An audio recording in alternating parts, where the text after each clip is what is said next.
మహిళా దినోత్సవం సందర్భంగా అన్ని రాజకీయ పార్టీలు మహిళా దినోత్సవ శుభాకాంక్షలు తెలియజేసినాయి. కానీ మహిళల ప్రాతినిధ్యం అన్ని రాజకీయ పార్టీలు మహిళల ప్రాతినిధ్యం పెరగాలి, మహిళలకు అవకాశాలు రావాలి, మహిళలు అన్ని రంగాల్లో ముందుండాలి. ఆచరణ మాత్రం ఈ పార్టీలు కానీ ఈ నాయకత్వం కానీ చేయదు. మహిళా రిజర్వేషన్ బిల్లు పార్లమెంట్లో పాస్ అయింది. 2026 తర్వాత మహిళా రిజర్వేషన్ బిల్లు అమల్లోకి వస్తుంది అనేటువంటి చర్చ జరిగింది.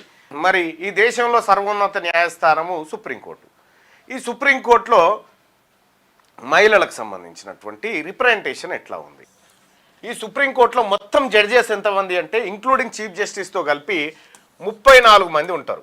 ఈ సుప్రీంకోర్టు పదే పదే న్యాయస్థానము మహిళల గురించి, మహిళలు, మహిళా సంక్షేమం, మహిళా అభివృద్ధి, మహిళా సాధికారత ఇవన్నీ చెప్తుంటారు కదా తీర్పులు ఇచ్చి.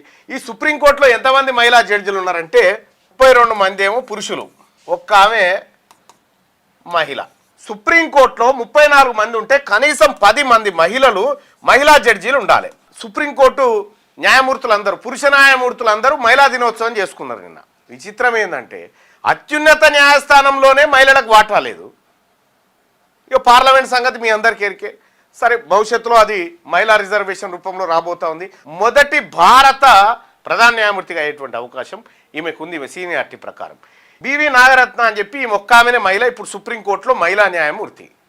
ఈమె కూడా ఎట్లొచ్చిందంటే వీళ్ళ నాయన సుప్రీంకోర్టు చీఫ్ జస్టిస్గా పనిచేసిండు. మరి సుప్రీంకోర్టులోనే మహిళలకు న్యాయం జరగకపోతే ఈ న్యాయస్థానం ఇంకా ఏ వ్యవస్థను ఆదేశిస్తుంది?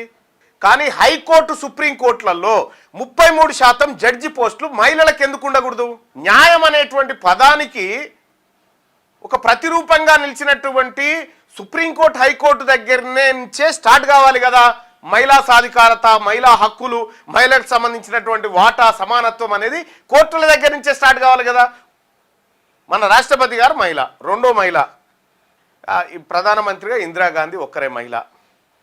సో మహిళల బతుకులు మారాలన్నా, మహిళలు నిజంగా అన్ని రంగాల్లో ముందుకు రావాలన్నా మహిళల చేతికి కూడా అధికారం ఉండాలి. మహిళలు కూడా నిర్ణాయక శక్తిగా ఉన్నప్పుడే వాళ్ళకి సాధ్యమవుతుంది.